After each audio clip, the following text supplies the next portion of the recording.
Hello and welcome to another episode of What Travis Says. My name is Travis and today we are continuing my Doctor Who rewatch. Today we'll be talking about Season 6, Episode 4 of Doctor Who, titled The Doctor's Wife. Lured to a sentient asteroid, the Doctor and company find themselves stranded with an unstable woman who may or may not be the TARDIS. And in line with the number of main Doctors, I will give you 13 interesting facts about this episode. Working titles for this episode included The TARDIS Trap, The House of Nothing, and Bigger on the Inside. The Junkyard was written as a nod to Doctor Who's first episode, An Unearthly Child, which gave us the TARDIS's first appearance. When showrunner Stephen Moffat became showrunner, one of the very first writers that he approached to write an episode of Doctor Who was Neil Gaiman. Gaiman immediately knew that he wanted to spotlight the TARDIS. Neil Gaiman's notability was so great that he was even given some of the privileges reserved for Doctor Who head writers, including writing the production diary section of Doctor Who magazine and even hosting Doctor Who Confidential. When Amy and Rory are running through the halls of the TARDIS, this is only the second time since the show's return in 2005 to show any other part of the TARDIS besides the main control room. A scene featuring the TARDIS swimming pool was removed because Karen Gillan can't actually swim. Although it's been hinted at in the series up until this point, this episode gives us our very first concrete confirmation that Time Lords can change gender when regenerating. Neil Gaiman chose the name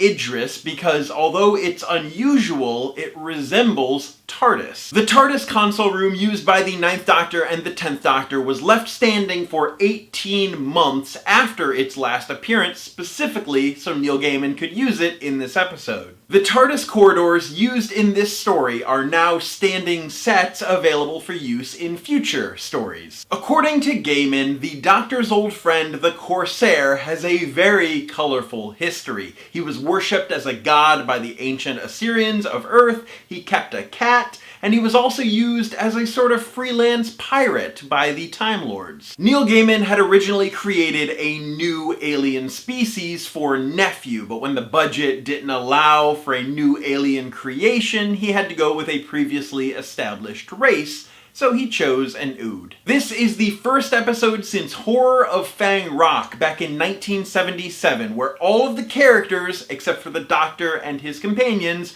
wind up dead by the end of the episode. Stick around for tomorrow's video where we talk about the next episode, The Rebel Flesh. But that's it for this episode of my Doctor Who rewatch. As always, my name is Travis. Thank you for listening to what I have to say, and you will see me tomorrow.